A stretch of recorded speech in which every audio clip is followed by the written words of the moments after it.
Qadarullah, kira-kira 2 tahun sebelum saya bersyahadat, saya dipertontonkan dengan sebuah video dari almarhum Syekh Ahmed Didat. Ya, beliau adalah seorang dai dari Afrika Selatan yang kisah singkatnya itu ketika beliau masih kecil dibully oleh misionaris-misionaris di Afrika Selatan. Namun akhirnya dia menemukan sebuah buku Isharul Zak atau apa gitu judulnya ya. Kemudian dia baca buku itu, malah kemudian dia menjadi dai yang akhirnya dia berani berdebat dengan orang Nasrani manapun gitu. Ya, Isharul Haq. Ya, Isharul Haq. Nah, dengan buku itu beliau akhirnya berhasil menguasai kitabnya orang Nasrani. Beliau tahu luar dalamnya, beliau tahu sejarahnya, beliau tahu apa salahnya gitu. Saya menonton pada waktu itu masih Kristen, Pak. Nonton video itu kan panas berarti kan. Jadi saya nonton video itu akhirnya saya sambil buka Bible gitu. Karena saya dulu udah biasa di gereja, sudah biasa buka Bible. Malah saya dulu pernah jadi juara buka Bible, Pak. Wah, ada acaranya tuh, Pak. Kalau di Islam ada MTQ, kita acaranya buka Bible gitu. Duluan mana yang cepet gitu ya.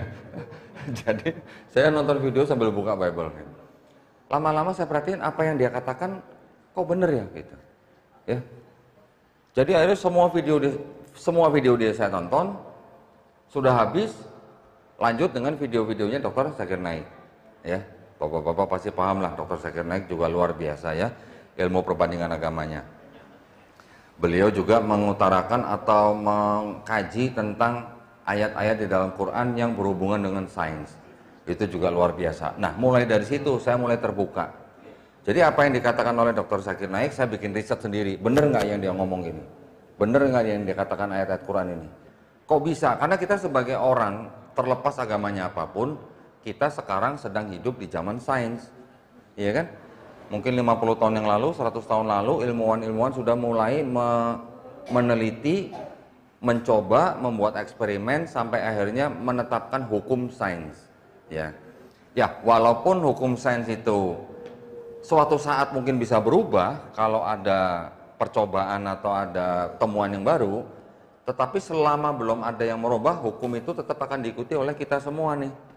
Ya, hukum sains itu kan sekarang kita sudah bisa nikmati lah. Kamera, handphone, kendaraan, pesawat terbang, alat-alat lain yang di bidang misalnya kesehatan, geologi, astronomi, segala macam. Itu semuanya karena perkembangan sains. Kok bisa Quran bicara tentang sains gitu maksud saya. Saya waktu itu walaupun masih Kristen, saya nggak mau pegang Kristen saya dulu. Saya ingin mempelajari bener nggak yang dikatakan di dalam Quran itu berhubungan dengan sains dan sudah dikonfirmasi oleh sains pada zaman ini gitu. Ternyata benar. Dan saya menemukan bukti-buktinya bukan dari istilahnya orang-orang kalangan Islam, dari kalangan ilmuwan-ilmuwan yang kebanyakan juga memang masih Kristen gitu. Ya walaupun mungkin mereka bukan Kristen yang taat ya. Seperti kayak kalau bapak-bapak tahu kan ilmuwan siapa? Isaac Newton. Ya. Dia juga Kristen, tapi ternyata dia bukan Kristen yang Trinitarian. Dia juga menemukan Bible, juga mempelajari Bible, tapi penemuan dia di dalam sains kan sampai sekarang kita masih pegang gitu kan dengan hukum gravitasi gitu. Nah, jadi oke, saya belajar satu, akhirnya saya pikir-pikir benar juga ya, berarti Quran ini nggak mungkin karangan manusia gitu. Alhamdulillah, setelah melalui beberapa waktu, kurang lebih 2 tahun, saya mempelajari juga agama-agama yang lain. Ya, saya menemukan Islam itu adalah agama yang paling logis. Dan yang paling tidak bisa dibantah adalah kitab sucinya gitu. Karena kitab sucinya yang sudah memuat ayat-ayat yang ada hubungan dengan sains, tidak terbantahkan, bahkan terkonfirmasi oleh sains zaman sekarang. Itu. Kitab-kitab suci yang lain bagaimana? Atau agama-agama yang lain bagaimana? Saya melihat gini. Karena saya berasal dari Kristen, saya sudah tahu dulu saya menyembah siapa gitu. Karena saya sudah mempelajari ulang kitab saya sudah tahu kesalahannya di mana gitu. Nah, kan saya harus mengamati juga agama-agama yang lain. Masa nggak mungkin saya dari Kristen langsung pindah ke Islam? Kayaknya kan kurang fair gitu ya. Ketika saya lihat ada sebuah agama yang eksklusif gitu, pemeluk agama ini adalah mengaku sebagai bangsa terpilih gitu. Ya walaupun bangsa ini adalah bangsa yang sering disebut di dalam Quran, tetapi bangsa ini adalah mengaku bangsa yang terpilih. Dia adalah bangsa yang lain daripada yang lain gitulah. Jadi kan ada eksklusivitisme gitulah di dalamnya. Oke, saya lihat lagi agama yang lain ada yang juga membeda-bedakan tingkatan orang-orang gitu. Ya, dibedakan dengan sebutan kasta gitu. Nah, berarti kan sudah ada diskriminasi.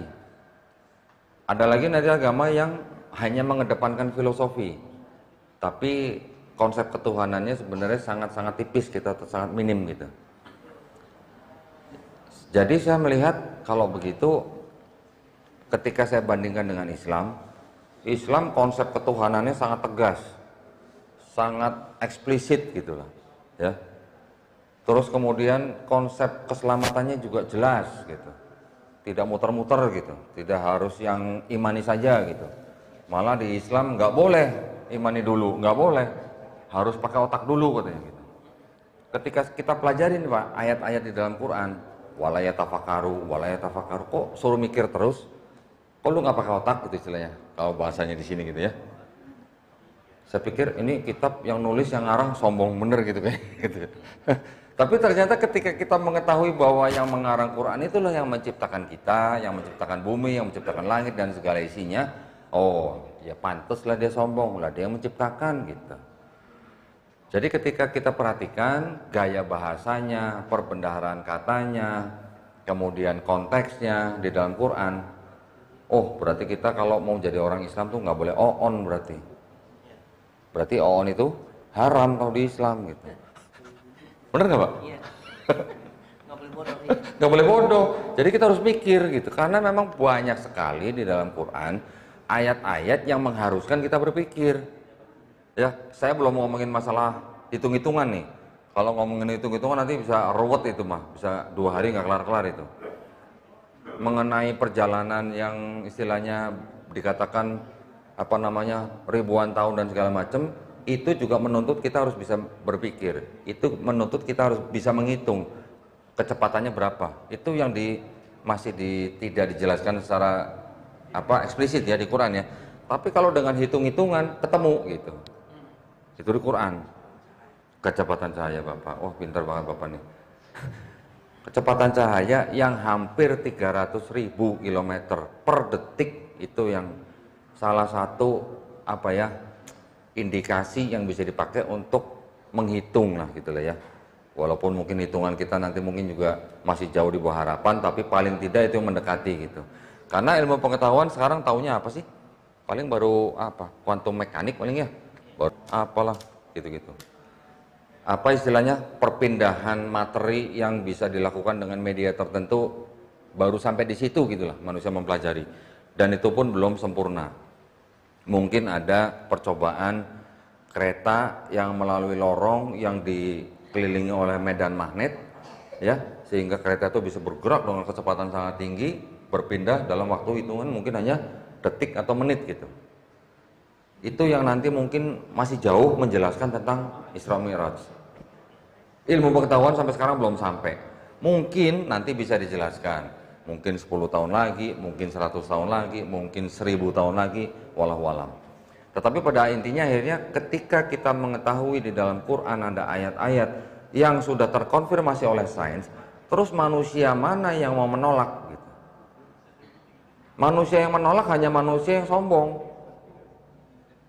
Hanya manusia yang sombong, yang dia tidak tahu sains dan dia sombong atas kekuatan dirinya sendiri gitu. Nah, jadi pada akhirnya saya menyerah. Wah, nggak mungkin kita pilih karangan manusia. Apalagi dikatakan nabinya ummi. Bagaimana mungkin nabi yang tidak pandai baca tulis bisa mengarang sesuatu yang bahkan ribuan tahun baru terbukti gitu. Albert Einstein aja yang dianggap sebagai ilmuwan paling pintar, ketahuan benar salahnya baru 100 tahun yang lalu. Nah ini 1400 tahun yang lalu gitu loh, masih terbukti dan belum selesai ya, jangan salah, belum selesai. Ayat-ayat di dalam Quran yang terkonfirmasi oleh sains itu sampai sekarang belum selesai. Dari kira-kira 6.236 ayat di dalam Quran, kira-kira 1000-nya itu ayat yang berhubungan dengan sains. Dari 1000 ayat ini, baru kira-kira 80% yang terkonfirmasi oleh sains. Yang 20% belum terkonfirmasi salah, juga belum terkonfirmasi benar. Tetapi insya Allah berdasarkan ilmu probabilitas, insya Allah akan terbukti benar. Nah, jadi ya akhirnya melepaskan diri daripada doktrin-doktrin, dan saya memandang sesuatu yang tidak bisa dibantah di dalam Quran, akhirnya saya menerima Islam. Saya mengucapkan 2 kalimat syahadat 25 Juli 2014 di sebuah panti asuhan. Cuman agak lucu sedikit waktu itu mau bersyahadat. Sore-sore saya datang, Ustaz, saya mau masuk Islam. Oh iya, saya nggak ditanya alasan apa, cuma dibilang gini, Pak Dondi sekarang pulang dulu, ya. Besok pagi sebelum subuh mandi junub katanya. Ya, mandi besar katanya. Dikasih tahu ayatnya, niatnya. Nah, ini baca ya niatnya. Nanti jam 6 pagi baru kesini ya, gitu. Ya, saya ikutin, saya nggak tahu apa-apa ya. Pulang, besoknya mandi besar, jam 6 pagi datang, saksi saya hanya 2 orang, saya bersyahadat. Cuman ketika itu setelah saya belajar Islam, setelah belajar lagi, itu kalau malam itu saya nggak jadi syahadat, tuh saya mati gimana ya, gitu. Ya, jadi sebenarnya kapanpun orang mau masuk Islam, jangan ditunda-tunda. Jangan harus mandi besar dulu. Syahadat dulu. Ya, syahadat dulu. Yang penting dia sudah menyatakan imannya. Walaupun dia mati dalam keadaan junub, insya Allah dia tetap menjadi orang Islam. Ya. Nanti kalau misalnya sudah syahadat dulu, misalnya nanti dia mau ulang di masjid, ya sebelumnya mandi besar dengan pakaian yang bagus dan segala macam, dengan upacara, dengan saksi yang lebih banyak, boleh-boleh saja. Tapi pada saat orang menerima Islam, jangan ditunda gitu maksud saya.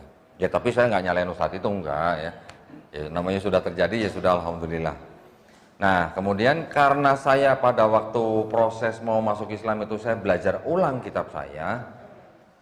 Tujuan saya kan supaya apa? Supaya ketika saya nanti ditanya oleh keluarga besar saya harus bisa jawab dong. Kenapa masuk Islam gitu?